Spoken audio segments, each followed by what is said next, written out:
Assalamualaikum warahmatullahi wabarakatuh. Selamat datang di channel Sutriyadi Official. Jangan lupa menyumbangkan like, comment, share, dan subscribe, dan tekan tombol loncengnya. Insya Allah kita akan sama-sama mendapatkan pahala dari Allah Subhanahu wa Ta'ala melalui channel ini, insya Allah. Assalamualaikum warahmatullahi wabarakatuh. Bismillahirrahmanirrahim. Teman-teman sekalian, hari ini saya ingin kembali melanjutkan menjelaskan daripada surah Al-Baqarah yang masih dalam poin 2, yaitu golongan kafir. Dan hari ini kita masuk ke dalam Quran surat 2 ayat ke-7 insyaallah. Khatamallahu ala qulubihim wa ala sam'ihim wa ala absarihim ghishawah wa lahum 'adzabun 'adzim. Yang artinya, Allah telah mengunci hati dan pendengaran mereka, penglihatan mereka telah tertutup, dan mereka akan mendapat azab yang berat. Al-Quran Surat 2 ayat 7. Hati dan pendengaran yang tertutup mengakibatkan nasihat atau hidayah tersebut tidak bisa masuk ke dalam hati mereka.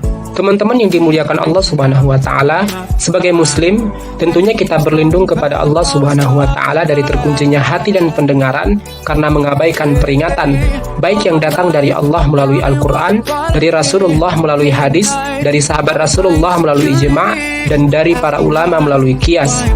Bahwa jika ingin mendapat gelar takwa oleh Allah Subhanahu wa Ta'ala, maka jangan hanya mengimani Allah dan Rasulnya saja, tetapi juga mengimani serta meyakini seluruh yang datang dari sahabat Rasulnya dan ulama-ulama pewaris nabinya, serta para pemberi peringatan lain sebagai hamba Allah atau orang-orang yang beriman yang diperintahkan untuk memberi peringatan atau berdakwah. Sedangkan orang-orang kafir, baik dari kaum Yahudi, Nasrani, dan Majusi, maupun dari kaum munafik, zalim, dan fasik, mereka memang jelas telah dikunci hati dan pendengaran mereka.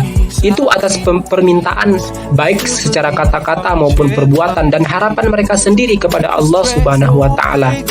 Apakah tidak cukup terlihat bagaimana mereka menutup hati dan akal mereka ketika didatangkan hukum-hukum Allah Subhanahu wa Ta'ala, misalnya hukum Allah tentang pengharaman riba, tetapi mereka tetap memakannya dengan 1001 alasan pamungkasnya? Juga bagaimana mereka menentang apa yang mereka dengar dari hukum-hukum Allah Subhanahu wa Ta'ala, misalnya memutuskan perkara korupsi itu dengan memotong tangan pelakunya, tetapi justru mereka jebloskan ke dalam penjara dengan alasan kemanusiaan dan lain sebagainya. Sementara itu, berkaitan dengan penglihatan mereka yang tertutup adalah mata secara fisik yang tidak mau membaca, mendalami, mentadaburi, hingga menerapkan hukum-hukum Allah Subhanahu wa Ta'ala tersebut yang bisa didapatkan di dalam Al-Quran, serta dijelaskan detail oleh hadis, juga dicontohkan oleh para sahabat Nabi Sallallahu Alaihi Wasallam dan para ulama. Mereka justru membaca ayat-ayat Allah tersebut dipergunakan hanya untuk mengolok-olok, menyerang Allah kembali, serta menyesatkan manusia dari jalan Allah Subhanahu wa Ta'ala yang lurus. Serta penglihatan tersebut adalah hati atau akal yang tidak digunakan untuk berpikir bagaimana merealisasikan setiap hukum-hukum Allah yang dimaksud, atau tidak menjadikan hukum-hukum Allah sebagai sebuah pemikiran untuk diterapkan. Justru malah mengadopsi pemikiran-pemikiran barat yang liberal dan sekuler, kapitalis dan kebebasan, dan lain sebagainya.